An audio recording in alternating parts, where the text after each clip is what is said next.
It's Dumb Guy Live. Dun, dun, dun, dun. We're here. I like the song that Perry, yeah, or I'm sorry, Perry. That's my Yeah, apologies. Jungle Jack in a while. Remember, like, would just like refuse to call him. He just always. Yeah, Anyway. JR. Hey, everybody, we're here. JR's cooked, but we're not. We got in the car. He's driving. He's doing a legal thing, and we got me in a new location, and that's the tea, sis. What's going on, guys? Yeah, I'm doing good. Doing good. It's been another pretty good week in wrestling. I think we're off to a hot start in 2024.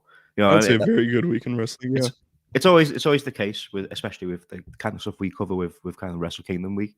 You always got off to a pretty good start, but I think they've kind of followed up in the following week, especially with Battle in the Valley, which we'll definitely be getting into, and a couple other stuff, Cross Noah, Dragon Gate, and a few other bits. But yeah, I'm looking forward to another show. Dun, dun, dun, dun. I'm going it over, dude. Is it? Like before it even. I'm not so sure about that. They're spamming it. Oh, dun, dun, dun, dun. It's because they listen to you in the space, and that's pretty much all. That all space it is. was electric. Yeah. Apparently, dude, Zubaz went off. It was insane. Yeah, Zubaz was pretending to be white and saying the N-word, which is very funny to me. He recorded. It was really good. Love Zubaz. Love that guy. Yeah, we have such loyal commenters and fans. I love you guys. You guys are great. Ready with the song lyric of song. Love it. Gotta love it. I wish it was a sunny afternoon where I am. It's a freezing evening. It's below 0 degrees. That's Fahrenheit where I am. So it's a cold time. But we got some hot action to talk about on the show. Yeah. So with that, I think the most notable thing from this weekend, not just in terms of great wrestling, which it had, but in terms of exciting developments, in terms of talent, was New Japan Battle in the Valley. This was a great show, I thought, overall. I really loved it. I thought there were literally 0 bad matches on the show, and I thought the final 2 matches were both fantastic. We previewed this show last week, and we kind of figured it would be good, but that coupled with a couple really nice surprises as part of the show, I think made this a really good one. Mm-hmm. Yeah, absolutely. It's when we looked at the lineup, it's a very exciting one on paper, and I think pretty much all the big matches kind of delivered in that regard. There were a few sleeper hits on the undercard as well. I definitely agree. There was no stinkers on this one. Mm-mm. Wavy Greens gave us a 99-cent super sticker. We appreciate you, Wavy Greens. I'm gonna leave that up for a sec. That's awesome. Thank you. We appreciate it. I love it when my greens are wavy. Hate it when they're straight. So let's go through this show. We'll go match by match. Won't go super in depth in some of these early matches, but there was some stuff between the ropes that was definitely notable that we'll focus on as well. So the opener. Well, first of all, in the pre-show, Stephanie Vaquer, I think the only real notable thing in the pre-show was that she beat Viva Van to be the next strong women's #1 contender. We're a big fan of Vaquer. Jamie and I are huge fans of Vaquer. I'm a big fan of Vaquer. Well, that's great. I'm just glad Ice Ribbon keeps winning. Like, people can't stop talking about Ice Ribbon wrestlers today between Julia and Tekla and Stephanie Vaquer. It's always good stuff. But I'm glad that Vaquer is the next contender, and with Julia's maybe we'll save that until we get to the Julia match. But I think I'm excited that Vaquer is the #1 contender. I think Vaquer's gonna win that, John. Well, that was kind of what I was getting at, but we'll get to the main card here. The opener was sort of like a New Japan like central unit with Shota and Fred Rosser, and then Jacob Fatu making a rare New Japan appearance. He's so great, by the way, beating Team Filthy, Lawler, and the West Coast Wrecking Crew. This was a solid, 6-man. I like the Wrecking Crew. Team Filthy is always a ton of fun. Just on these undercards, they always put on a good show. But the real notable thing here was after the match, as Umino's leaving the ring, Jack Perry, Hollywood Jack Perry, making his first appearance since he did one little thing. I'm trying to remember, what did he do what was it? I think he fought CM Punk backstage at All In at the big wrestling show in decades. Hey, real glass, cry me a river. Yeah, exactly. He was confronted by a freak old man, unfortunately, and had to stand up for himself. But anyway, he attacks Shota Umino after the match, and then pulls out an AEW contract and rips it up. So obviously, the idea is that Perry's this rogue guy, that he's not. They're sort of playing into the idea that he's not welcome back in AEW, and either he's obviously going to be in New Japan for the time being, which I think is very exciting, considering New Japan has a couple high-profile talents leaving, most notably Will Ospreay, and they need some fresh heavyweight talent. I think Jack Perry fits in super well with this roster. Murph, you're a huge Jack Perry guy. So at first, I was a bit disappointed, down, because I did want him to return to AEW because I feel like he had unfinished business there. But the fact of the matter is there's an underlying issue where Jungle Boy can't work in AEW right now, which is a shame. But he cannot work in AEW right now, so the next best thing without him leaving the company is to go on excursion in New Japan. And honestly, I'm very in favor of this, and I think Jack will use however long this run is, whether it's until the Dominion, whether it's the year, he's going to use this to become a better, well-rounded wrestler, and I think that it's really going to help him. And Jack Perry has unfinished business with a lot of people in New Japan. I mean, Jack Perry and Sonata had a singles match last year. I'm trying to Jack Perry.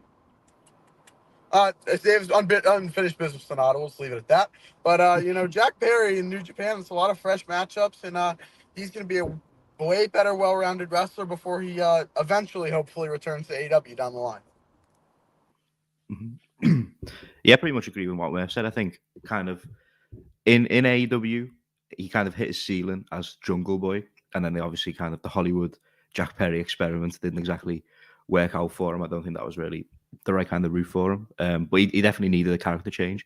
I feel like this environment is probably going to help him. Like Murph kind of said there, like kind of find himself, find his footing, kind of.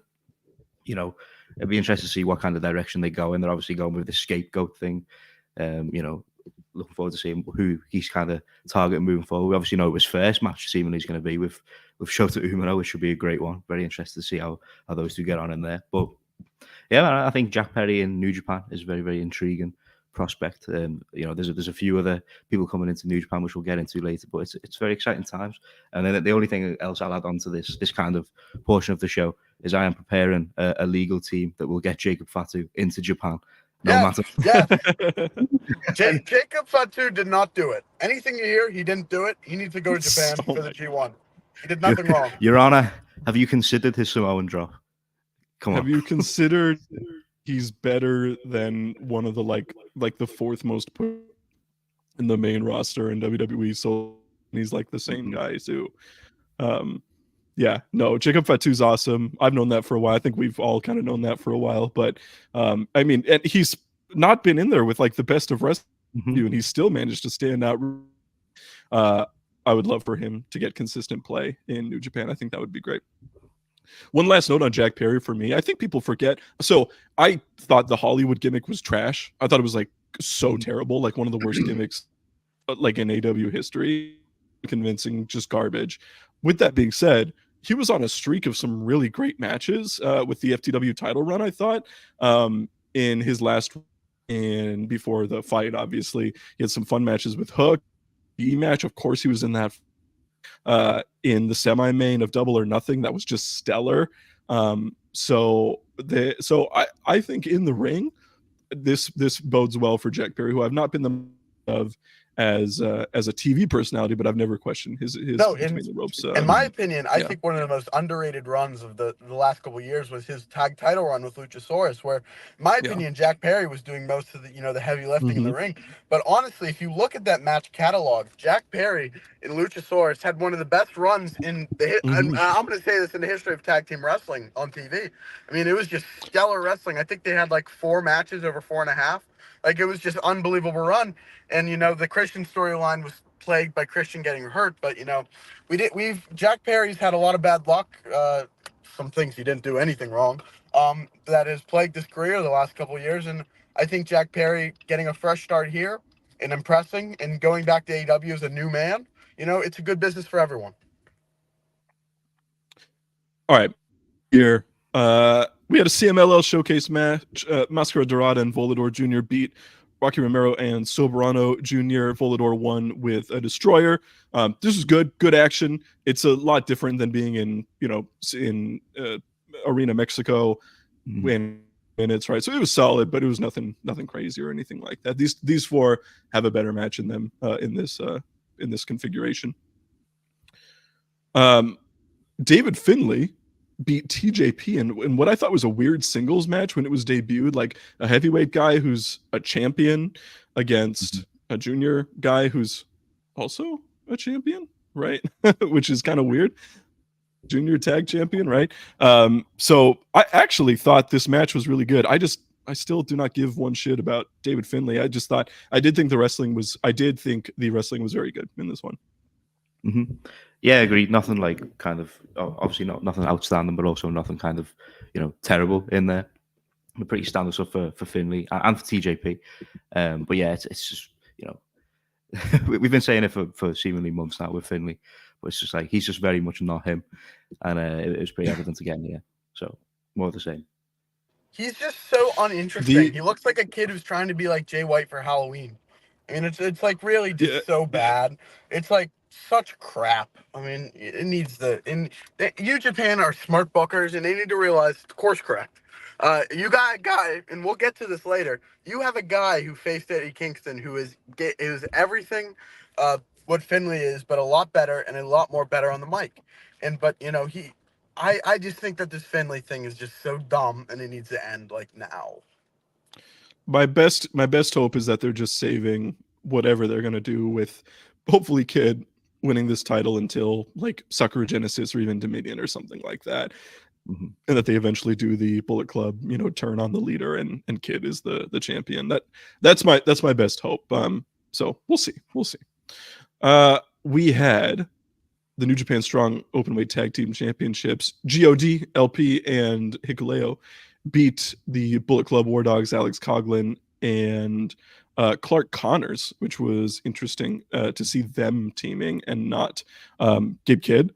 But yeah, I thought this was pretty good. I just don't like it was.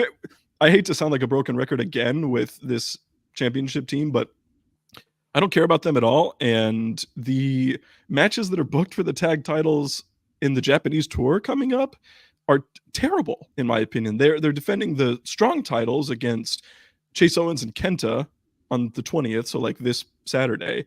And then 3 weeks later, they're defending the IWGP titles against the exact same team. And it's just baffling. Why are they not unified? Why are they different championships? Why is Chase Owens how is he still a pushed guy in New Japan? Like, I don't understand at all what they're thinking. So I don't know. I'll take the first comment on this one. This is so stupid. This grinds my gears. Like, you have two tag titles, and you're literally like just defending them separately against the same teams. Like, I just don't understand it. This team sucks. No, Hikuleo never's going to work. And you have Chase Owens still in the tag title picture. Chase Owens was brought over as the old NWA partnership, and then he came over because Matt Jackson hurt his leg and couldn't do Best of Super Juniors. That was 7 years ago. It is 2024. That's 8 years ago. What are we doing here? What is the point of this? It's just dumb. Mm-hmm. Yeah, pretty much agree. I don't really understand the decision to put both titles on the team if you're not unifying them. I thought that was what we were going for here, in considering the kind of the whole Triple Crown thing with Eddie Kingston. In terms of the match, again, it wasn't a bad match, but I'm not a big fan of this iteration of God, and it also wasn't the War Dogs' strongest lineup. Not against Clark Connors, but Gabe Kidd's definitely the kind of stronger of the bunch there, so him not being in this kind of hurts it as well. But yeah, I'm just kind of hopeful that maybe they'll unify these titles and we can move on with something else. We had the Strong Women's Championship. Julia was on Julia looking to be on her way to WWE, it seems. But she did retain here, so we'll get at least one more match for this championship. And she beat Trish Adora, who I thought was pretty good in this match. I've never been the biggest Trish, but I thought she had aggression here, and it's just excellent. So I thought this was a really solid match. I enjoyed this, and I thought I would. Mm-hmm. Yeah, this was decent stuff again. When when we previewed this card, I kind of had eyes on the Vicaire thing. I kind of thought that with that match being positioned, I think when Rocky Romero was here on the, I believe he was on a worldwide appearance. He mentioned Vicaire, someone who he's very, very high on. So it wouldn't surprise me to see her get that strong title. Mm-hmm. But yeah, this was another solid one. For Julia in the States, Trish Adora is someone who I'm going to hold my hands up and say I've not seen a ton, but when I've seen her, it's been a bit hit and miss. But I thought she made a good account of herself here in a pretty big match for her. So hopefully she'll stick around on a couple of these New Japan Strong shows, get a few more reps in, and she could be an eventual challenger down the line. This match was fine. Anything to add? Yeah, it was fine. I mean, I wasn't. And I'm not saying this is what you like. I wasn't particularly impressed by this match. I thought it was just kind of there, like it was just a match to book. Trish Adora, she has potential, but it's not there yet. I mean, she kind of moves in slow motion, and Julia, she's got aura, but I've never been too high on her in ring potential. But it was a good match. It was fine. That's very interesting that Murph just said he's never been Julia's in-ring potential. That's an interesting comment.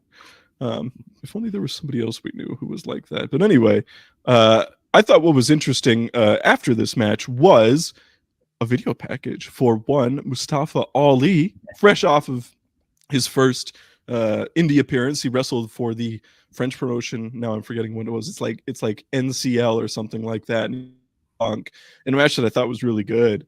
Love that Mustafa Ali is getting involved in New Japan. He called out Hiromu Takahashi, so for Windy City Riot specifically in April. So I'm looking forward to a potential junior title match between these two. I love Ali. I think he's a fantastic in-ring wrestler.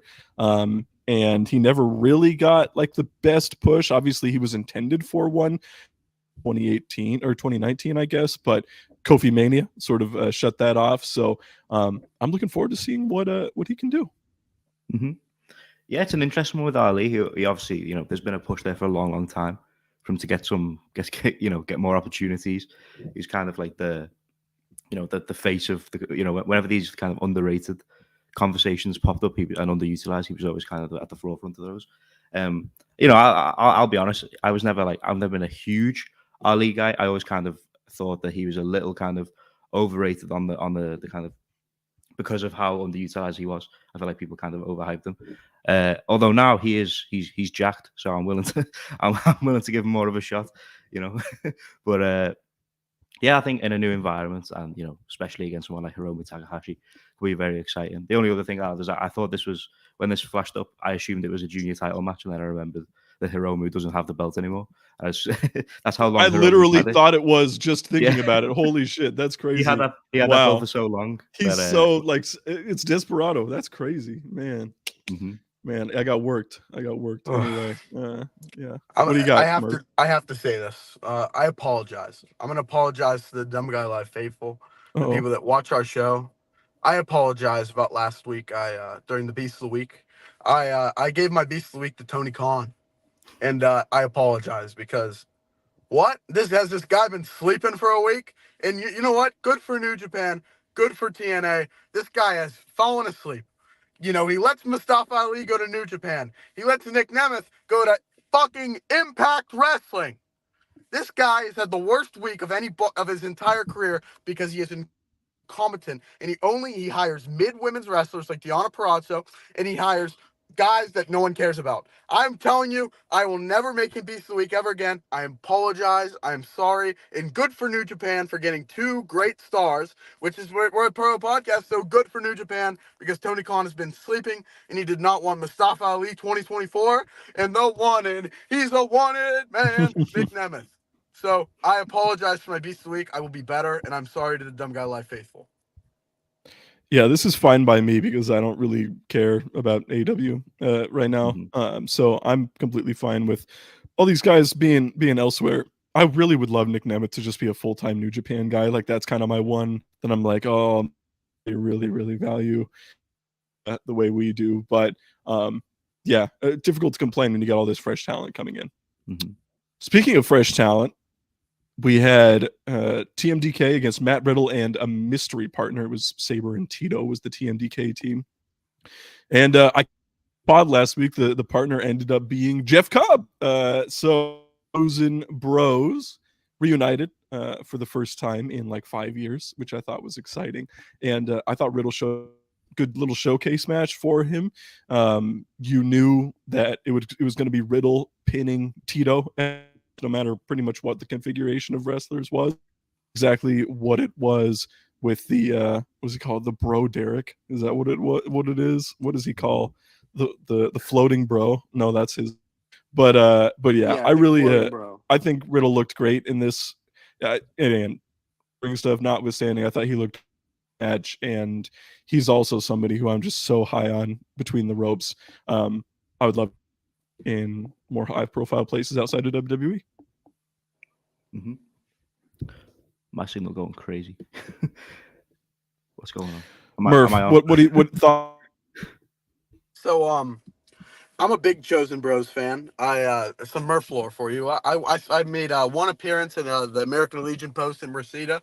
It was for PWG Head Like a Cole for Adam Cole's farewell match, and the Chosen Bros were on that show facing Red Dragon, and they tore the house down. So I've always loved the Chosen Bros. You know, Matt Riddle is one of the best wrestlers in the world. You know, I don't know exactly what he did outside of the ring. You know, it's probably I'm not sure, but inside the ring, he's a generational talent, and Jeff Cobb's pretty damn good too. And I'm gonna actually talk about Bad Dude Tito. What a performance from Tito here! This guy was off. Tito is this guy should be in the never open weight championship contention for me. Like this guy is good enough. He's only had 2 tours of Japan. This guy was like Jonah's buddy that he had because he kind of looked like Jonah, so they thought it'd be funny to team him with. But he stuck through it. He's still in Team DK. And Jonah, Bad Dude Tito is a great wrestler. And actually, he was getting some props from some guys like Dave Meltzer, Ibu, some big names in wrestling media. So, Bad Dude Tito, great match for him. And this match was a great piece of business. Mm-hmm. Yeah, co-sign the Bad Dude Tito praise. He's shown us a couple of times now on when he's made strong appearances, and I'd definitely like to see him pop over to Japan a little bit more. Again, for Riddle, just kind of again repeating more of what you guys said. He definitely showed out in this one. I mentioned last week, in the kind of later stages of his WWE run, I wasn't too sure whether he was still kind of, able to perform to the level that he used to. Obviously, Matt Riddle at his peak is a tremendous performer, but I don't think he was kind of showing that. And obviously, there's a lot more going on there, outside of the ring, and it's we don't need to get into it too much, but it's definitely kind of unfortunate stuff what's going on with Matt Riddle. But in terms of just what he's going to bring to the promotion, if he can kind of get back to that level, then I think he's going to be a great addition. And we've got the Tanahashi match coming up. Possible singles match with Zack Sabre Jr. seems like it could be on the cards after this, and those are definitely 2 very exciting matchups. We had the triple for all 3 titles, I believe, unless I'm mistaken. Unless it was just for one of these titles. Oh, yeah. Oh, by the way, I was looking up the Chosen Bros on Cage Match. Look at the teams that they wrestled, and just like how good the Indies were in 2017 and 2018. It's like the Bucks. It's Cage and Elgin. It's Red Dragon. It's Dijak and Lee. The Lucha Bros. Thatcher and Walter. British Strong Style. It's Aussie Open. It's like insane how good the Indies were. There was a Rascals match. They faced Des and Wentz too. I think there was a Rascals match in there somewhere. It was a 3-way with the Bucks in there as well. But yeah, they just, the Indies were so good. Like so much of the wrestling that we love right now that's like dominating the TV promotions is directly from that era of that era made me a wrestling fan. Like that was when I like really got into wrestling like heavy. Was 2017 2018 with like the Elite and all the promotions they went to, but also PWG. Impact was good in 2017. Penta was their champion. wrestling was just so good then. ROH, like it was just, and then 2019 was just such a shitter because like all the promotions outside AEW weren't like outside of the big companies, and AEW wasn't even existing. Like that was just like 17, 18, man. Like you know the Vince meme where he's like special.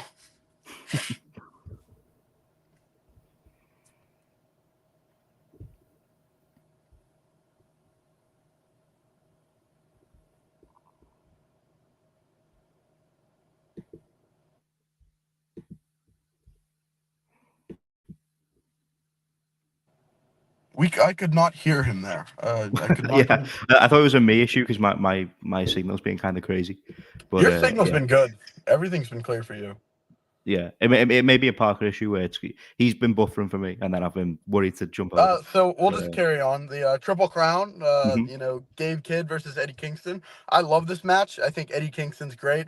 And when you have two guys that are legitimately crazy in the same match, like it's just like so good. And both these guys are legitimately insane. So you know that's a great dynamic. And I thought this was an amazing match. And you know, I'm a huge fan of this Triple Crown. I mean, ROH World Championship, New Japan Strong Open. It's made all three belts. So so the Triple Crown is a great thing for wrestling, and I'm excited to see how that works because you know that's going to be a cool thing, and you know it makes some matches with guys outside of AEW and outside of New Japan. Like it makes matches because you're like, oh my god, if this guy wins, like he's like the champion. So I'm a big fan of the Triple Crown, and I love this match because both these guys are so good with such potential. Like Gabe Kidd has potential. Eddie Kingston's like 40. What am I saying? But you know, this was amazing, and they're both fucking nuts, legitimately. So that made the Mhm. match even better. Mhm. Yeah, these two. I mean, you see people talking about kind of like calling people real wrestlers a lot. These two, I think, at the moment, are probably leading that charge in terms of being real. I mean, Gabe Kidd comes across as legitimately like insane inside and outside the ring. Eddie Kingston makes you feel things like not many wrestlers else, like, you know, not many other wrestlers are capable of doing. And you know, when both of them get in there, it feels like a real fight, and that's exactly what we got in this one. They were just kind of brawling, you know. Um, Obviously, it doesn't get to a clean finish, but I think that's kind of, you know, we're setting up an eventual rematch there, which I think, given coming into this match, Gabe Kidd wasn't exactly like, I don't think anyone expected them to win this match in terms of where his position is right now compared to Kingston. Give this a little bit more time and a bit of build, you know, build Kidd up a little bit more in Japan, and I think you come into a rematch, you know, with Gabe as a more believable challenger, maybe a kind of a Windy City Riot. I know that's their next big American show. I could see that happening there. But this one was just, you know, just very physical. Exactly what you'd expect out of these two. More of what we got in the, you know, their initial match back in Strong. But obviously those guys have both gotten a ton better since then. And I'm just very excited for the eventual rematch. Yeah, I enjoyed this a ton. Sorry about that. I got this message that was like, your mic has disconnected. And I was like, no, it hasn't. So I don't really know what happened there. But regardless, I'm here. Yeah, I enjoyed this a ton too. I was surprised how strong they let Kidd look, essentially. Like he was the better against Eddie Kingston, who's one of A and obviously a Triple Crown champion for them. I was pretty interested in there, but I just thought this was a very and the double count out was interesting. Those things that allowed kind of Gabe Kidd to come across as a so I thought it was good. Yeah, and I hope we get it to have great chemistry. What some people are calling the best match of the year so far, which is John Moxley and Shingo Takagi in a no disqualification match.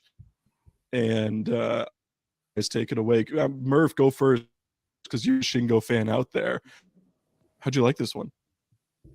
Oh my god. This match was the best match of the year so far. It's not often that, you know, you have a match on a New Japan Strong show that's better than the fucking Tokyo Dome. This match was unbelievable. Shingo Takagi went in the setting of just being able to do whatever he wants. Shingo, I touched on this. Shingo is an ECW fan. Shingo is a big hardcore wrestling fan. Like, you know, some of his best work in Dragon Gate was when he was in those crazy matches where he could just do whatever, like that shit with like chairs and like awesome. And here he took it up. I mean, he had the skewers, which is one of my favorite spots ever in any match, is the skewers to the head. But oh my god, and Mox is just the man. Like I heard some people saying, "Oh, New Japan Mox is better." When the hell has Mox ever done a death match in New Japan? Like this, like other than the Jun Kasai one. I mean, this was just Mox. Mox is the man. This was AEW Mox. This is the Mox that we saw against Kenny in that crazy match at Full Gear 2019. This match was unbelievable. Shingo Takagi is one of the greatest wrestlers in the world. And I was talking about this outside of Okada, he's probably the best wrestler to come outside of like one of the big three dojos. I mean, he's a Dragon Gate guy, and he's just been able to take over the scene, which is kind of insane.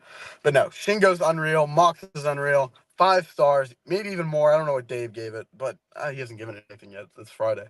But this is 5+. Amazing match. This can be the match of the year for a while until something else big happens. Mm-hmm. Yeah, I love this one too. It's not quite my match of the year, but I think that speaks to like the quality, like I was talking about before, of how much great wrestling we've already got so far in 2024. But yeah, man, these these two. I mean, I've obviously not been as big of a Dragon Gate guy. It's a bit of a blind spot for me, a lot of the stuff. So I wasn't as familiar with a lot of Shingo's kind of, his kind of hardcore, history and hardcore wrestling stuff like that. Moxley, you know what Moxley brings. So I was kind of more intrigued to see what Shingo would do in this setting. And he absolutely delivered. I mean, I was last week when we talked about this match, I was kind of hoping, I would like to see this in, more of a traditional setting as well. But I think this kind of environment brought the best out of both of them. Moxley, to kind of add on to what Murph says, Moxley's Moxley everywhere. I mean, I would second that. I would prefer to see him more in a New Japan ring, but that's just out of preferring New Japan more than AEW right now. But in terms of being the wrestler, I think John Moxley's John Moxley. But yeah, I'm a fellow skewers enjoyer. Always one of my favorite spots. But yeah, just super physical, super brutal. Some great near falls in there. And I'd like to see more of this pairing down the line. I'd like to see, I'd like to see that straight singles match. But even another hardcore, iteration of these two, I think would be very, very much well received. So yeah, great stuff. I really love. I thought. I will say, I think I both loved it and think I'm like kind of the low man on. I'm sorry about the connection stuff, guys. I literally my Wi-Fi and I'm literally like 250 mega. So I have no idea why it's like choppy on. Regardless, I think it was just kind of, I'm not huge on like plunder, just sort of like moving around the side of the ring and doing stuff. These two are going to be better at it than most people just because they're like great wrestlers. But okay, like I like wrestling in most part. That's where I get my most. And these two were in the ring. It was like that closing stretch was incredible. And I love the skewers. I think it's classic. But I don't know. Maybe I've seen so many with Mox in particular core stuff that kind of desensitized to it a little bit. Could be something like that. But regardless, I thought this it was not my favorite match on the show. That would go to the main event, which was Kazuchika Okada beating Will Ospreay. This match was like a half hour, and I thought it was fantastic. It was interesting. The closing stretch was like 12 minutes in this match. Like Okada did the Rainmaker pose like 10 minutes before the match ended. They just kept going and going. Like Ospreay hit the Stormbreaker at like 17 minutes in, and then they went like until like 28. It was crazy. So and I love a hot closing stretch. The crowd was going crazy. You kind of knew Okada won based on Ospreay's future, seeming that he's going to be taking a step back from New Japan as he signs with AEW. But I thought if this is going to be the last big singles send-off for Ospreay in New Japan, it's hard to do much better than this. Mm-hmm. Yeah, I really like this match a lot. I was probably a little bit lower on this one from you. I think I thought it was an excellent match. Obviously, not the peak of what we've seen from these two before, but that is a very insanely high bar. It's two of the best wrestlers arguably of all time. But yeah, I mean, I think it was a very fitting end to Ospreay in terms of a singles career in New Japan. Obviously against pretty much his best opponent in there, and I think for Okada, I think in terms of looking at kind of stuff he's done before in America, I don't think he's ever kind of, truly on his game to the extent to which he is in Japan. I think he kind of, he's not T-shirt Naito, but there's times where I think, I don't know if he's trying his hardest in there, but I feel like that was slightly the case at some portions of this match. But I mean, it's still two of the best wrestlers in the world. So even at that level, it's going to be an excellent match. And towards that closing stretch, obviously, some great near falls, and I mean, it's Ospreay and Okada, so it's only you've seen the levels that they can get to and what they can do, and you've seen a lot of the spots they do before. But it's always exciting. It's always they always find a new kind of twist on it. Okada leading into kind of his heelish side. Especially in the American crowd, that were at points they were kind of doing British chants, which kind of shows how over Ospreay was in this setting. But yeah, I thought this was super good. I didn't love it to the extent I did the previous match, but I thought it was a very fitting end to Ospreay in New Japan in a singles one. I'm gonna be real with you. I was pretty disappointed with this match. I went in the last two Okada Ospreay matches. I mean, that was my match of the year, the 1 year in 2022, and then honestly, it was up there in 2021 in the G1 match. Yeah, it was great. Like, it was a good match. Like, it was a very good match. Like, you see, but a 4.5-star match between those two is a disappointment for me. I mean, when I know what they can bring, I mean, I understand Okada in America, the closing stretch was of a 5-star match, but the rest of the match just didn't excite me as much as I thought it would.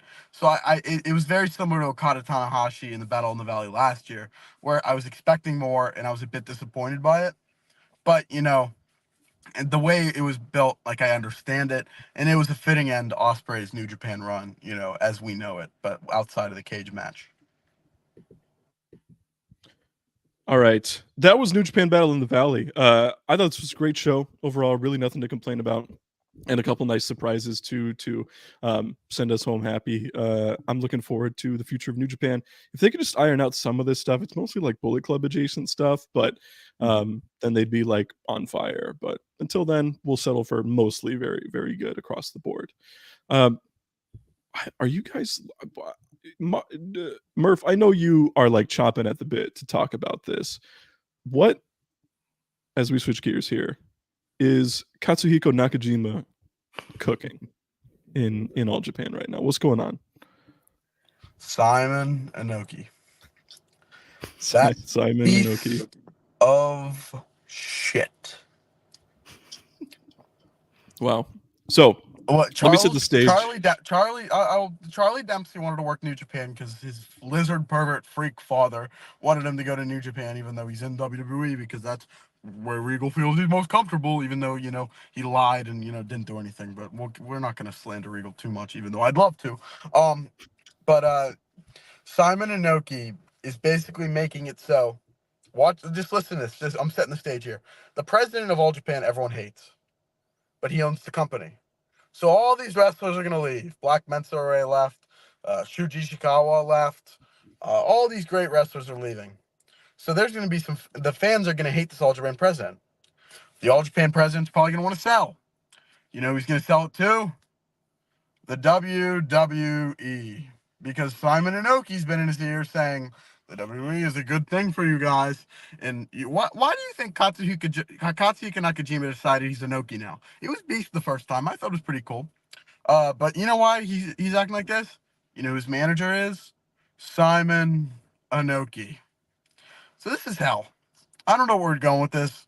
All Japan has been one of the best promotions in the world. It was the best promotion in the world last year. But I'm not very excited about the future of All Japan. And it all comes down to one man, Simon Inoki. So I'll set the stage a little bit.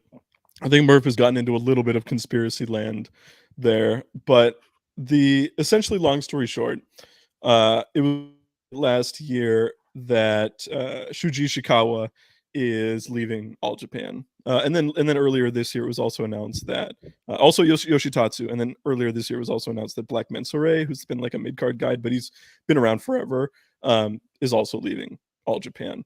So obviously, when a few wrestlers leave the company all in a short amount of time, at the same time, somebody brand new and somebody who is very notorious, like Katsuhiko, joins the company, people are going to start to make connections there. It's really tough because number one, All Japan very much likes to blur the lines between work and shoot in their booking. At least right now they do. And also because we just don't know like who's booking, who's behind the scenes taking care of things, right? There's also been like these weird things on shows where, for example, I think it was Rising Hayat came out and was like, he cut a promo and was like, we're not going to let this president like take over our company. All Japan's going to stay as is. And then we get this like, we had two things yesterday. One, Katsuhiko Nakajima, and I assume this is in storyline, essentially vacates the championship, the Triple Crown championship, saying he got pinned in a tag title match, he should not hold the championship, which is very much what a shoot style promotion would do, right? We literally talked about this last week, right? Murph which is that if a champion gets pinned or loses, they should lose the championship. Like every match should be for a championship. So essentially the match between him and Shotaro Ashino in February is for the vacant title, is what he's saying. Then we get a second like bombshell, which is a Suwama interview with, I believe, Tokyo Sport. I could be wrong on that, actually. Tokyo Sport. Yeah, it was with Tokyo Sport. And he essentially starts talking about all the right, because obviously he's the longest tenured member of the roster at this point. He's the older face of the company. Think of him as like a Tanahashi to Kento's Okada, right? And so he has an interview. He says that Nakajima is a puppet who has a certain person backing him up, and the implication there is that it's Simon Inoki. And the reason we make the WWE connection from there is that Simon Inoki has done a ton with WWE in the past. I don't know that he's ever been officially employed with them. He's like a liaison. Someone might have to. Yeah, he's kind of like Tajiri was for a while. But he's when a lot of times when they sign Japanese wrestlers, like I'm fairly sure he was the translator at either Suri or Ikemenjiro's like signing press conferences, or both. He's definitely there for Suri. A lot with WWE. Yeah. So then, like, this is have your board with like string, everything up there. So all with the fact that Charlie Dempsey, a WWE wrestler, being like the only WWE wrestler to wrestle outside of WWE for a non like super one of a kind in forever, is a huge deal. That's a big deal. Like, multiple times recently was Nakamura. I mean, that was for like, and Muto was a huge part of WWE.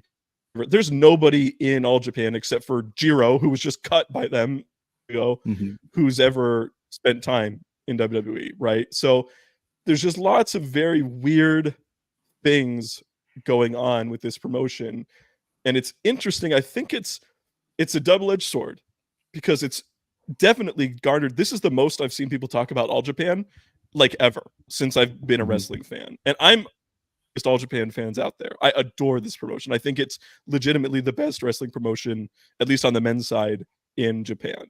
And they were an excellent, they were one of the choices for Booker of the Year and Promotion of the Year in the WrestlePurists Awards, and back that up, right?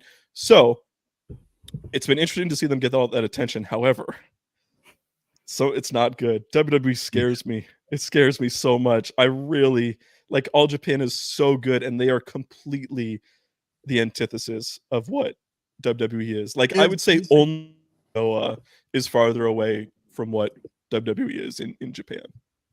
And the thing is, Simon Inoki, his role has been, so until last year, there was a WWE Tokyo office. WWE had a Tokyo office in Japan. It is no longer a thing. Simon Inoki is the guy who, let's say, when Io Shirai decided to go to WWE, he is the guy that, does all the contact between them and WWE, and he also goes to Orlando, and he's the one that settles them in and, like, takes care of, like, their house or their apartment. That's been his role. There was a reason by WrestleDream last year in October it was his sons, or I don't know if his sons or his nephews, Naoto and Hirota. They were the ones representing the Inoki family in AEW, because Simon Inoki has such a close tie to WWE. So there's a very scary line here where you have a champion coming in who's doing an Inoki gimmick, and you also have Charlie Dempsey coming in to do this. There is definitely some meddling between Inoki and the president, whether you like it or not. This isn't conspiracy. This is just like reading within the lines. It scares me, and I hope that this doesn't go bad. But I mean, you have the ring announcer going out. You have Sawama, who doesn't really do these interviews very often. Sawama doing a shoot interview, a work shoot, whatever it is.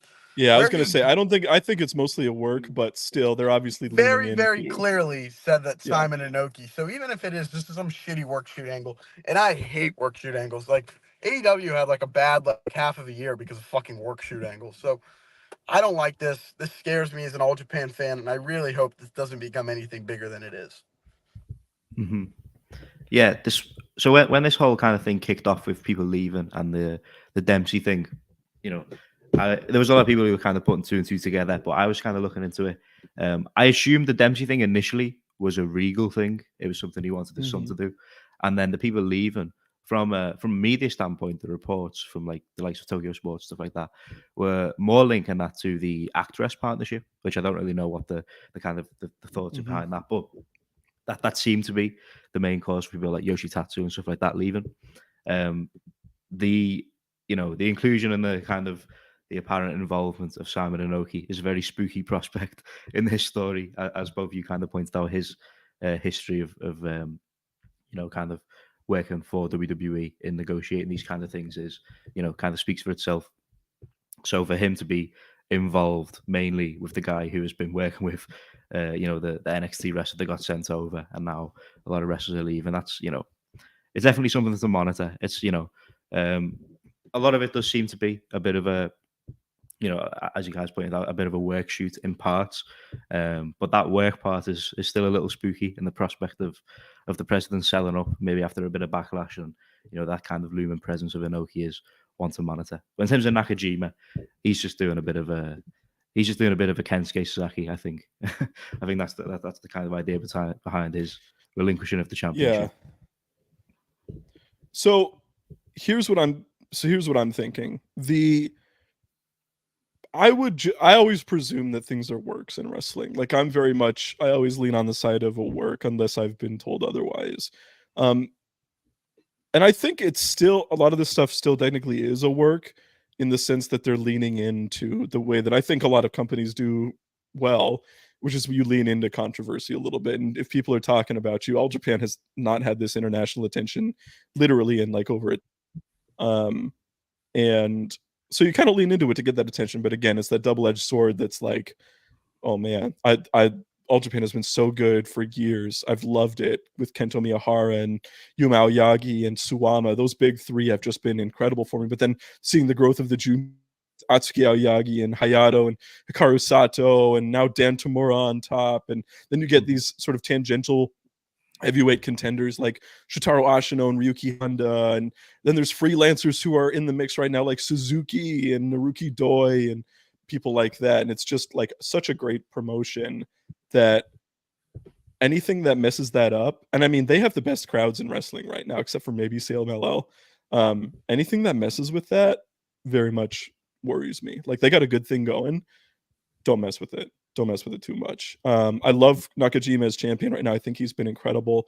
I think he had the biggest star power entrance of anyone all year last year, and on the night before the new year with that Inoki entrance. But it's just scary. I want to clarify something. Simon Inoki's not Antonio Inoki's son. He's his son-in-law, which I see a lot of people get that wrong. But yeah, I'm just looking forward to the wrestling for now. Nakajima versus Ashino should be great.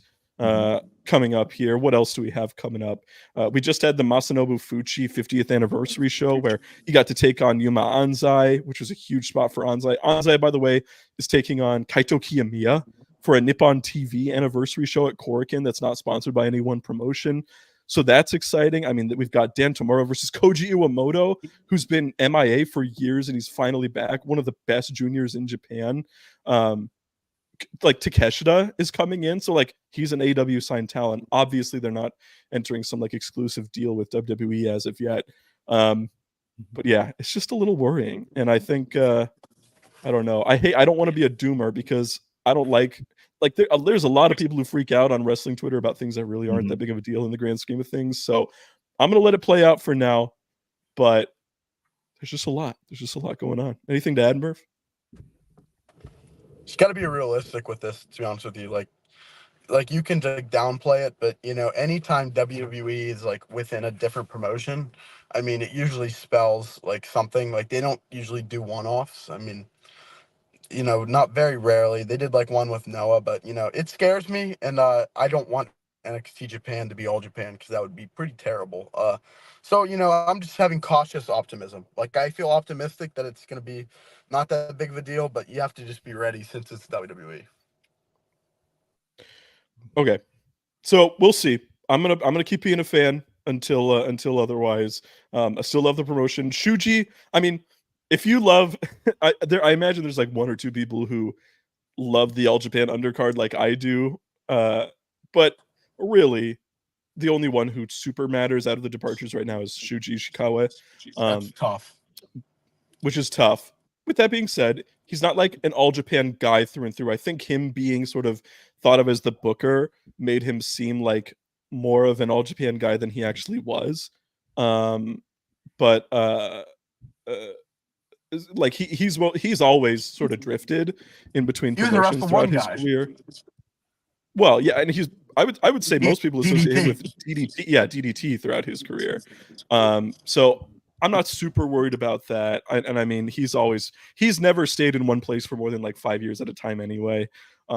So hopefully no big deal. Maybe I'm just coping too. I think that's very possible. But let's move on here. We have a couple super chats. I completely overlooked Anwar's so generous $10 super chat here. Ready for President Tana to give Ghetto his walking papers. Salute to the DGL crew. Yeah, I'm curious what Tana would book like. I mean, I assume he has input on that type of stuff, but Ghetto, it seems like Ghetto, my guess is they probably collectively at this point come up with the long-term stories in the picture, and then Ghetto himself decides the match results on a night-by-night basis. That would be my... Ghetto's been on a cold streak, but like I'm just scared of the alternative, which is like Dick Togo booking or like some other like, you know, I just we have a good thing, we have an okay thing going, keep it going because it could get worse. Weird because like New Japan always has one like going on that just like sucks. I just don't know why they have everything be good. I guess good is, but I don't know a lot of fucking Owens fans or David Finlay fans out there. Thank you so much, Anwar. We appreciate it. We have 3 super chats from Will Chisholm. $5 super chat. Was it true when Vince was the first time that Io was going back to Stardom, but Triple H got into power? Yes, that is true. She was leaving. Dakota Kai was leaving. Yep. I think those two were just leaving. So yes, that is 100% true. Triple H coming back got them to re-sign. And really, I mean, I'm not a WWE fan, but it's worked out pretty damn well for both of them, I'd say. They seem to have made a good choice. This is a Jack Murphy. This is a report straight from Jack Murphy. Dakota Kai was so gone. She was booked on an AEW pay-per-view. Dakota Kai was going to wrestle, was going to team with Eddie Kingston on an AEW pay-per-view against Sammy Guevara and Ty Mello. So, you know, she was gone, like gone. And then, you know, she went back at SummerSlam and I think that's worked out for them. They've been on TV pretty well. So, you know, good for them. But yeah, they were both gone. Very gone. Mm-hmm. Yeah.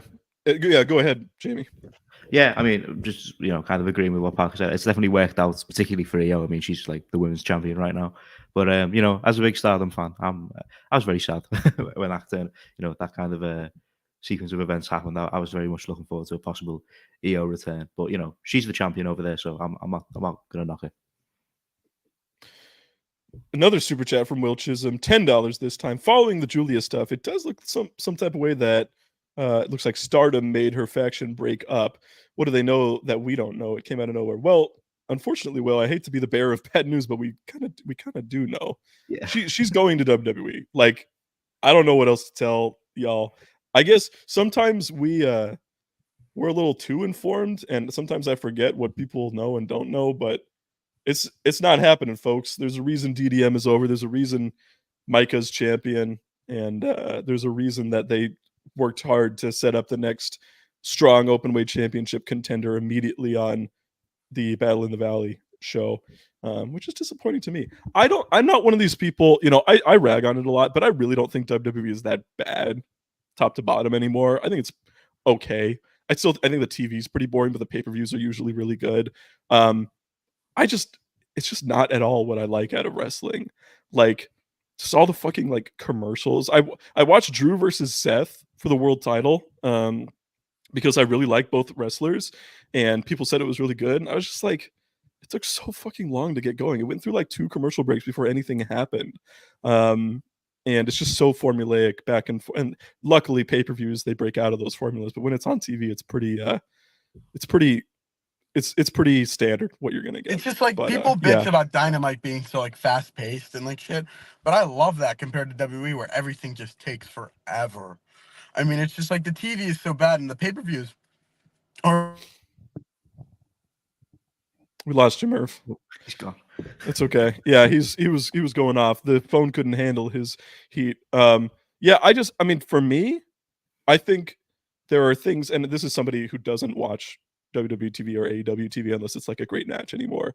But the one thing that WWE TV does fantastic that I can't argue with is they make things seem like a big deal. Like, if they want to promote something, they really make it seem like a big deal.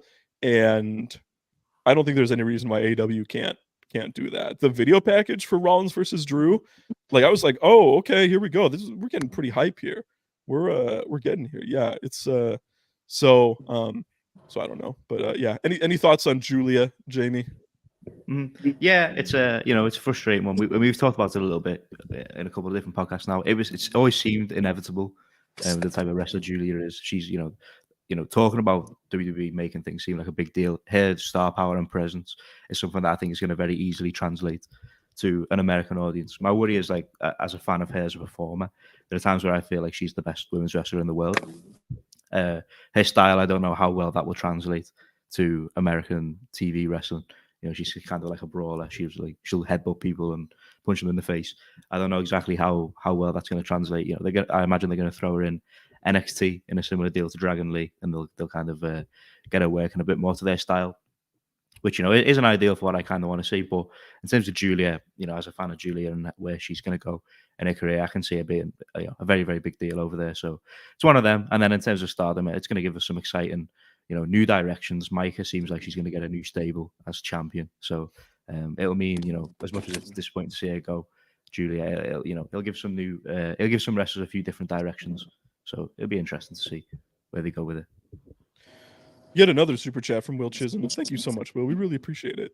The only way I won't be upset if WWE work with All Japan is if they let Gunther do some matches over there. That would be well, that was always the talk. Was that was the one promotion. Like, he weirdly had no interest in New Japan. That was always the rumor on the indies. I'm sure New Japan him, but he didn't. Rumor was always that he was in All Japan. And he wanted to work with guys like Suwama and Shuji Ishikawa and the Violent Giants and like Strong BJ, even in a setting. So, yeah, I would love to see Gunther. Yeah. Kento, Right. Gunther versus Suwama. Gunther Yeah. loves some All Japan, and he loves a nice strong BJ. So he loves his big boys wrestling, especially a strong BJ. There's a ton of guys in WWE who I wouldn't mind seeing wrestle in an All Japan ring.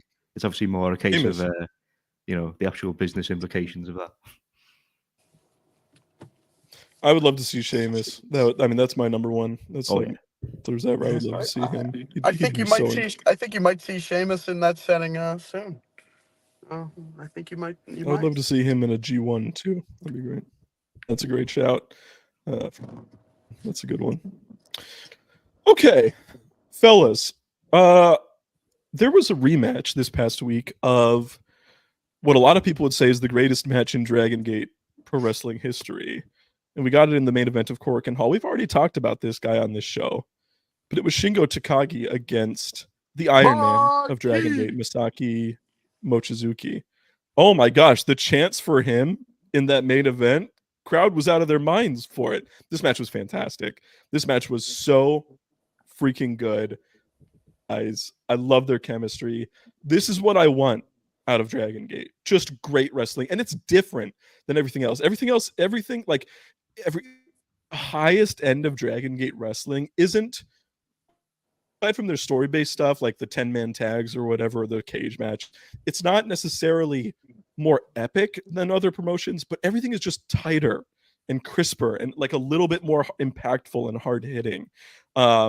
And the seconds at ringside going out of their minds. Like Punch is backing up Shingo, and he's his biggest, wingman out there. And of course you have M3K, who are unfortunately disbanding soon, backing up Mochi, and it was just a fantastic Korakuen Hall main event. Nothing to complain about. Murph, take it away. Wow. I mean, Yeah.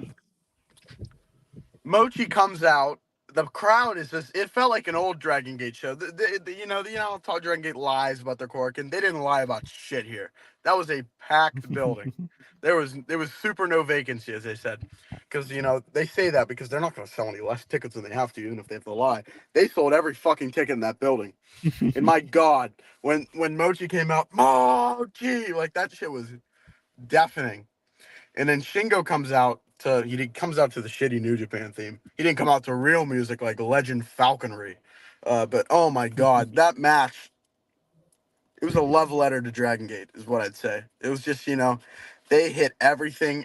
Do I think the first match was better? Yes. I do think it wasn't as good as the first. But just seeing that type of match in a Dragon Gate ring in 2024, unbelievable. The near falls.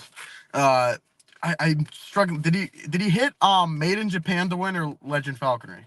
Last Falconry. He hit it was Last Falconry or yeah. Well, we're in a Dragon Gate ring, so it's the Last Falconry, not that right. Dragon Not Last of the Dragon. But what's it called? Oh my God. And Punch, I agree with you. Punch on ringside.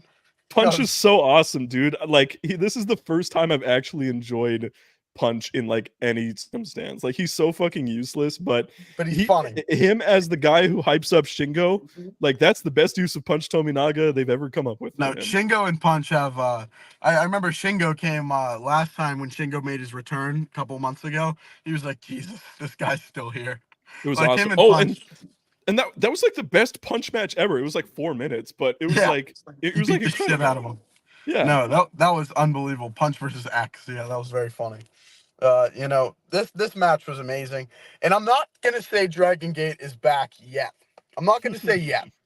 But these last two shows, they showed flashes. They're building up the young stars. The stables feel okay. Gianni Valletta and Kai is a very funny pairing that I enjoy seeing. It is really weird. But what's it called? When Nishikawa TN Revolution comes back, they might be cooking something, because they got the young guys are starting to flourish, and they're starting to feel real. And you got a guy like Kato who's in Z-Brats now, and Ryoya Tanaka and D-Codes, which has my favorite gimmick in wrestling is he drew himself onto his shirt because he's not on their shirts yet. But no, Dragon Gate feels good, and this match was unreal.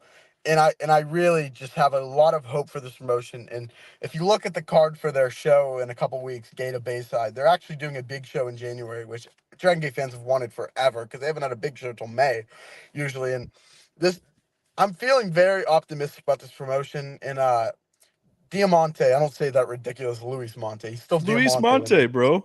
He's Diamante to me. Him and Hyo is just like, it's so funny. Like, it's such a great duo, and I'm feeling really good about Dragon Gate right now. Jamie, what do you got? I love this match. Shingo Takagi had my 2 favorite matches of the week. He's a monster. But yeah, this was just like, I mean, before I watched this match, I watched back their first one, and I would tend to agree that this one wasn't as good. It was still amazing. I think there were parts of this one where Mochi was kind of, a little slow to find his footing, which is it's very understandable. This is a 30-year anniversary show for a 53-year-old guy. The level that he's producing in the ring for like, how long he's been in there is insane. But man, electric pace, super hard hitting from both guys. Shingo Takagi, I've been saying for a couple of weeks now, but I'm really hopeful he's going to have a big 2024, and he's very much leading the rest of the year charge in the early stages. I know it's kind of it feels almost weird to say that about 2 weeks in, but he's ahead. But man, and yeah, the crowd super fired up, as Mer said, one of the best crowds. Again, I was about to say one of the best crowds I've seen all year, but it's these are the kind of conversations I find myself having at this stage of the year. But very, very, very good match. And an exciting, showcase for Dragon Gate. Hopefully they're going to have another, a great year. They've got a lot of exciting guys. We had the what did they call them? The 6 guys that they put forward. The Reiwa generation, not the Reiwa generation. So if they can build on those 6, also put on a few of these special showcase matches with some of the legends they've got in the mix there. I think it could be a and they great have year. Kaito Kiyomiya right now, which Kaito Kiyomiya is a tag team champion with Alejandro, who I think is perfect for this promotion. He really wrestles a Dragon Gate style. So, I mean, that's really exciting too. So coming up in a week and a half, we have Gate of Bayside. Luis Monte versus Shin Skywalker is the main event. Yeah, Kaito and Alejandro defend against Jason Lee and Jackie Funky Kamei. Should be a ton of fun. The Z-Brats team of Kai Ishin and Yoshiki Kato defend against the Natural Vibes team of KZ Big Boss Shin Strong Machine J. That should be great. Who defends the Brave Gate Aura, who's like eternal. He's practically guaranteed to give you a good match. Just a good card, especially for a relatively minor major show, I'd say, for Dragon Gate Pro Wrestling. But and great match. I'm gonna ask you guys a question. I remember we used to play these games when Pro was really bad a couple years ago, but Naoki Tanizaki. No. What were you gonna answer with? I don't know. Whoa. Who did Masaki Mochizuki debut against? Oh, I know this. Lance Storm? Taz. No, Taz? Yeah.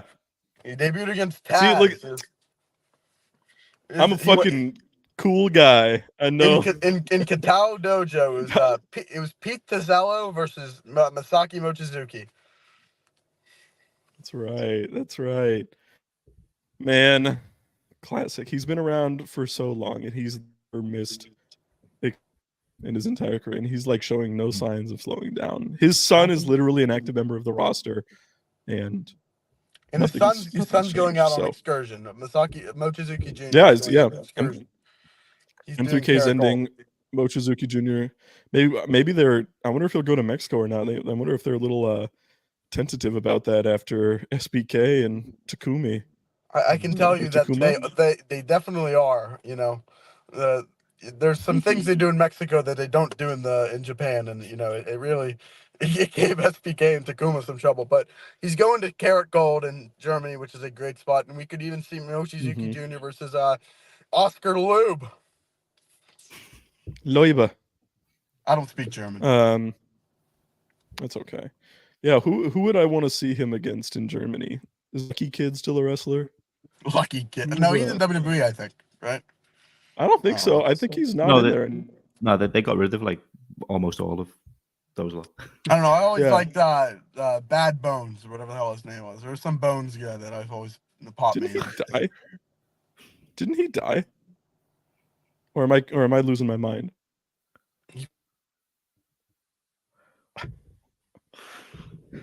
Bad Bones. John Klinger? No, I'm died. Bad Bones, John Klinger's alive and well. Who died? That's a crazy thing to guess. This is pretty funny. I thought Lucky Kid was Axiom. No, that's a kid, you silly. He's just a kid. Yeah. Anyway, now this is like remember Da Mac from the crew. Yeah, Da Mac. Da Mac. Yeah. Really good gimmick. You like did a Who else is moonwalk. there? Avalanche. Avalanche. Is Now we're just naming is gentlemen. Alexander Wolf still running that promotion? I think he is. There's like Tristan. What's his name? Tristan. I know exactly who you're Archer. talking about. Yeah, Tristan Archer. He's pretty good. Anyway, I'm done talking about German wrestlers. I don't pay attention to that shit. Shout out Peps. Yeah, shout out Peps. You know, Peps has like never been to a wrestling show in his life. Yeah, he lives in he lives in like remote Germany or like doesn't have wrestling. Like, I cannot afford to do so wrestling. No, he's from like the Iowa of Germany. Wrestler German. Robert Dreisiger, remember? I know that guy. Yeah, that's Avalanche. That's Peter Tahani, Jern Simmons. Oh, absolute Andy. Right, that's who it was. Yeah. Damn. Yeah, I forgot about that. Damn, that is sad. He was really good. Marius Alani. Do you guys remember Marius Alani? Yeah, I remember those from the WCPW Pro Wrestling World Cup Germany show. Oh yeah. I mostly just remember him from Carrot. From WCW is WCPW. Oh, wait. Is real shit. What's 16 Carat? Is 16 Carat the WXW one? Yeah, that's the big. What's the Progress one? Oh, I know what you're talking about. The tournament. Someone in the comments will tell me. I'm googling it right now. This is the most interesting conversation we've ever had. Super Strong Style. Oh, King of what? Super Strong Style 16.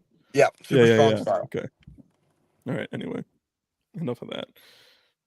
I remember David Starr pinned Keith Lee clean with a destroyer in like 7 minutes in a WXW Carrot match. Remember Bandito versus Mike Bailey? That was like the last good match before the pandemic. Yeah. Yeah. All right. Enough of that. Also, let's move. Star and Devlin in the Freak Bowl. The Freak Bowl. That match was great. They are all-time great match. Let's stay in Corkin for a moment here. Let's stay in Corkin. But I do want to ask real quick. Do you think Daly's Place is the American Corkin? No, I don't like Daly's Place as a venue. There was a discourse about that. Is Daly's Place was the American Corkin? Yeah. Wow, that sounds terrible. That sounds like really stupid. What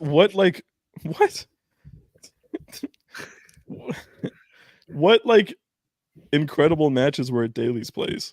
There were some great ones. I know there were great ones, but like, you know what I mean. There's a difference between like Kenny and Phoenix. Yeah, that was the first one that I thought of. Phoenix. Oh man, a Daly's Place that people don't really talk about anymore. The parking lot brawl. The Daly's Place match that people don't talk about much anymore is Kenta opening the Forbidden Door in a tag match. What was it? It was him and Omega. Kenta and Kenny versus Mox and Archer. Mm-hmm. It was unbelievable. That was such a sick like no DQ. They were just going crazy. Mox and Nagata. That was fun.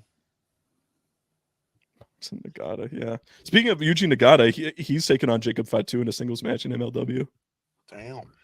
It's more like it. Yep. So yeah, there we go. Yeah. Blue Justice versus Criminal Kakuda Justice. And Mocha were on MLW. Blue Justice versus Criminal Justice. Ooh, I like that. Okay. All right. Anyway, let's go back to Korakuen. The Japanese Korakuen Hall is in fact Korakuen Hall. Well, you broke Jamie with that one. The Japanese Korakuen Hall is in fact Korakuen Hall, and we had a fantastic, in my opinion, Pro Wrestling Noah main event this past Saturday, where Keno successfully defended the GHC Heavyweight Championship against Go Shiozaki and is now the holder of the right to say I am Noah in like promos and stuff. So now he is Noah. It was crazy. I never thought I'd see a crowd this against Go Shiozaki. Noah love Keno right now. Like it's like borderline Kento Miyahara adoration for these fans. They love Keno right now, and this was a super physical match. Not the best match I've seen between them. That would be the preposterously good 60-minute draw that they had at the peak of the pandemic. Dude, that run in the pandemic. Oh my god. Oh, The Nakajima match, the Segura match, the match with Fujita. Yeah. Like, oh my god, his run. Yeah, he even had like a fantastic Marufuji match in there that people don't even talk. It was just That was like only like 4.5 stars. I voted for Go Wrestler of the Year 2020. It was him and Mox. I did too. I Him and Mox were just so close. Yeah, that was pretty incredible. But Jamie, did you watch this match? What did you think? I did. I love this match. On the I Am Noah thing, before I get into like the actual match, when Jake Lee was champion, we were kind of eyeing up his eventual kind of successor. I think we were all kind of on the Go Shiozaki train when the kind of M1 was happening. So when that didn't end up happening, obviously Keno appeared like, you know, the guy that was going to do it. Looking on it now, I think they definitely made the right decision, because I feel like as much as you know, Go Shiozaki, you know, well he can no longer do it, but as much as he claims to be Noah, Keno feels like the face of that promotion right now. Mm-hmm. I feel like they've made an excellent choice coming from a very poor year, you know, excluding the hot start with the Muto stuff. They definitely need like a really top guy, you know, leading the promotion, who's going to draw fans into the promotion. And I think they've made the absolute perfect choice. I pretty much agree with what you said about the match in terms of it not being the best between these two, but they have excellent chemistry regardless, and this was still super hard hitting. It's a pretty simple concept. It's a battle of kicks versus chops. But what makes this great is I think these are probably the two best guys at doing both those things. Like, I don't think anyone has a better chop than Go Shiozaki, and Keno's kicks as well. He's always, you know, super physical in there. And that was more of what we've seen with these two. Like I said, they always bring the physicality, and it was more great stuff from these two. I think Keno's 2 for 2 with his title defenses so far. I like this one with Sawyer too, and it's promising signs for Noah after a very shaky 2023 with a shitter of the year, Jake Lee, on top. Wow, what a match! You know, I was ready to go on this and say I am Team Noah, but is Team Noah now Keno? Is Keno the leader of Team Noah now? I don't know, but he is Noah. Keno's Noah. Keno is Noah. I don't have much more to say. You guys hit it all. I'm super happy about it because I've always been a Keno guy. I've always maintained he's my favorite wrestler in the promotion, even when he wasn't always the most pushed guy. Like, he was always like the third or fourth most pushed guy, but they always prioritized somebody else over him generally. So to see him for real on top now as like the undisputed #1 guy in the promotion is very encouraging. Love Keno. Mm-hmm. I think he's fantastic. And I think he's the right choice to be their champion right now. If they can shore up some Kaito booking, maybe get Oiwa more in the mix and keep up. They have some good young guys. They have some good juniors. Like, they could There's hope. be competent. There's hope. The next challenger is Ihode Dr. Wagner Jr., which is very exciting. He's getting his first world title match, so that'll be a lot of fun. So, yeah. He could win. He could honestly win. They I love him. They had him hold a belt in Noah for 9 months. He could win. I know, it was crazy, and he beat like Funaki to win it, right? And he beat Vegeta on the run, I think. Yeah, it's pretty crazy. They love him in Noah, which is cool. I always like it when wrestlers are like that. They get that appreciation. When we get we could have 2 Mexican world champions in Japanese wrestling. Oh, that'd be crazy, but it's good. I mean, I love Lucha Libre, and they tend to. I mean, these companies are rewarding their foreign wrestlers who stick around and work really hard and put their work in and all that type of stuff. Got a $4.99 super chat from the custodian Lexus King. Yeah, are you on? Are you wrestling tonight, Lexus? My 3 favorite registered Lex offenders. Keep it dumb. And then he's got the sweep. He's got the broom emoji. Thank you, custodian Lexus King. We greatly appreciate the support. Thank you. We're a Lex positive podcast. We're a bunch of Lex workers, and you know, we I'm not a Lex offender. I'm just a Lex worker. But you know, I'm right down the road from you right now. I'm about 5 minutes away from the PC in this parking lot. And, you know, I wish I could come support you, but they don't allow me in there anymore. But, you know, we're Lex positive. Jamie, are you is Lexus King in the Dusty Classic? I actually don't know. Since we've moved back to Oh, Tuesdays, man. it's kind of thrown me off the NXT viewership because it's on Oh, now. no. You're welcome. And it's it goes up on the network. So in the UK, it's now like live on the network, so it's not up straight away, which is frustrating if you want to kind of catch up with it. But so I usually catch the second hour, but I don't actually know. I'm looking at apparently he was on a podcast and he's been like bashing AEW on it. That's interesting. We should get him on this podcast. Yeah. Come on the show. We're Lex offenders here. Okay, guys, I think it's that time. I think it's that time of the week where we talk about our beasts of the week. I don't think we need to get into Stardom says stuff he's this not in it. weekend. He's not in it. Ooh, okay. All right. Thank you. Thank you, Overlord Dan. Ebu had a great I don't line. know. Go work an office job. Okay, guys, I'm gonna do something a little. I have our collective beast of the week, and I think you guys are gonna enjoy it. I'm also gonna give my personal of the week. So Murph, I'm gonna have you go take us away. You were really buffering. What did you say? Sorry about. I'm gonna this week. Special planned. Jamie first. All right, and then Murph will go second. Okay. I think you said I'm going first. It was a little shaky. Yeah, there, I think so. Yes. I think I'm going. First, I want to make it. I'll make a shout out to Yuzuki, who joined Stars, but she's not my beast of the week. But I'm excited for her development. But there's a lot of really great wrestling this week. Across we talk about New Japan, Noah, Dragon Gate. However, none of that matters because my beast of the week was decided about an hour after our last beast of the week.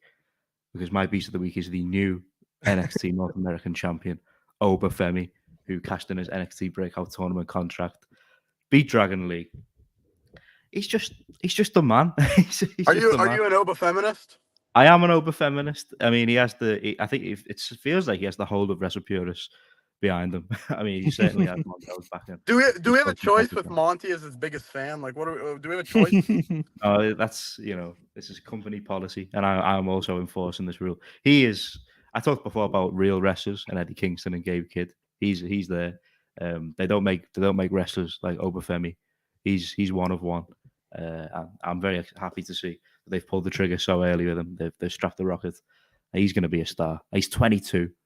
It's insane. That's crazy. It's nuts. He's a real specimen in there, man. He's special. Murph. You see, last week I had a big miss, so I need to redeem myself here. And I think Shingo is going to be the collective, if I'm guessing, because that's a pretty slam dunk pick. See, I got something unique planned. It's not. I think you should just go for if you want to go for Shingo. You see, I had one plan, so I'm not going for Shingo. Well, yeah, you can go through your bit, but you can, yeah. I needed a guy that everyone loves.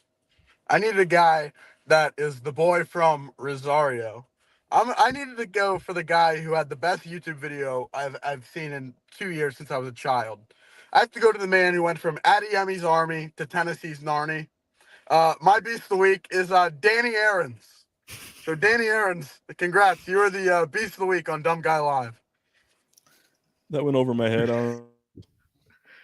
Danny Aaron. This is going to be a very interesting tweet when I do this one. It's always interesting, but I mean, this is going to be okay. Anyway, my personal beast of the week is going to be Keno. Because I just think he was unbelievable in the title match, and the crowd just adores him more than I think I've seen the Noah faithful behind any one wrestler since I've been a fan of the promotion. All right, great to see. However, we got some news yesterday in the world of pro that one Yukio Sakaguchi of DDT is retiring in a month. He's 50 years old. He said he wanted to ride it out a couple more years, but he felt right now was the best time for him to do so. He's going to have 2 retirement matches, one against Hideki Okatani, his Eruption stablemate, and one against Harashima, who I would say the consensus would be his best opponent was in DDT. And I think he personifies Beast in his wrestling. Like, he's always hard hitting. He's 100% willing to do whatever he needs to do to get a match over at all times. He had such a unique path to wrestling. He debuted at the age of 38. And I think that's one of the great things about wrestling. I was thinking about that today. You know, Mox is in his late 30s, and there's nobody who would say he's not in his prime. There's nobody who would say Shingo's not in his prime. You know what I mean? And they just had an incredible match against each other, right? Mochizuki is one of the oldest active wrestlers in the world. And he just had maybe the match of the week against Shingo in Korakuen this past week. Go Shiozaki is over 40. Keno's in his late 30s. He's in his prime, right? And I think one of the great things about wrestling is that you can wrestle well into your, it's not like other athletic endeavors where, yeah, you might slow down a bit, but you can wrestle well into whatever age you need to. And as long as you're able to keep what makes you great, you're going to be set for years and years. And I think Sakaguchi personifies that so well. He always had a great physique. He always accentuated matches, but he never made a match about him unless he felt like, you know, that was the story to be told. He never felt like he was overshadowing when he would do comedy stuff, especially in like NJPW. So I'm going to go for Yukio Sakaguchi as our collective one. And I would like to propose that we induct him, it's been a while since we've done this, into the Hall of Beasts. What do you guys think? You took the words out of my mouth. Yeah. I was legitimately going to say, I think it's time for him to join the Hall of Beasts. So yes, I agree with you. Thank you.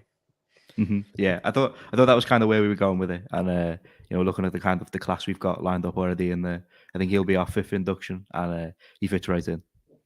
Yuji Okabayashi, if you guys, Kento Miyahara, Tsukasa Osprey, Fujimoto, and Will Ospreay. Pretty damn good collective, I'd say. If you guys find one match from him, I'm going to recommend the tag February 21. It's going to be a little weird because it's going to be a pandemic clap crowd, but it's him and Kazusada Higuchi against Takeshita and Mao in one of the biggest tag matches in the last decade. It was just such a great, incredible hard-hitting action throughout, great interactions where Mao stands out completely, Sakaguchi stands out completely different, and then you have the alphas and Chi and Takeshita going back and forth, and you have Higuchi's like a wild man, like a gorilla, and Sakaguchi and coaching him through the match, and it's such a fun dynamic throughout the whole thing. So I'd also recommend congratulations, Yukio Sakaguchi versus Hiroshima in June of 21, I believe. It was a 6-minute match. It is the best 6-minute match you'll ever see in your life. Please watch that too. Yeah. It's good stuff. It's good stuff. We love Sakaguchi. We loved Eruption, one of the more consistent sort of mid-card stables in wrestling. But with Gucci's not in anymore, and Bosaki and Sakaguchi are retiring. Anyway, that'll be the end of Eruption. But congratulations to our Beasts of the Week. Obafemi, who is it? Danny Aarons. Danny Aarons. Sure. Keno, and our newest inductee to the Hall of Beasts, Yukio Sakaguchi. All right, everybody, thank you so much for tuning in this week. We really appreciate it. We'll be back next week. Let's see what's on deck this week. It's kind of a quieter week. We got a couple Stardom title matches this weekend. We got Artists of Stardom match. We got a high speed championship match. We got Tamatanga versus Evil for the Never title. What else weekend that you're interested in? I think it might be the return of some games next week. Oh, do a little wrestling game. Okay, all right. I'm down with that. All right. Okay. All right. Well, we'll see you next. Yeah, go ahead. Can I make a quick proposal before we finish up? For sure. I know we had the Beast of the Week thing, and it feels like we made a pretty large omission with Shingo Takagi. I know he's our wrestler of the week, but it feels like he should be included. Can I propose that Sakaguchi is getting his own. He's getting his own induction kind of thing. I agree. I feel like Shingo should be the collective. That sounds great to me. I'm with you 100%. All right. Okay, that's going to be the plan. Thank you so much, everybody, for watching. We really appreciate you tuning in. We'll be here next week, same time as always. Catch you next time. Stay dumb.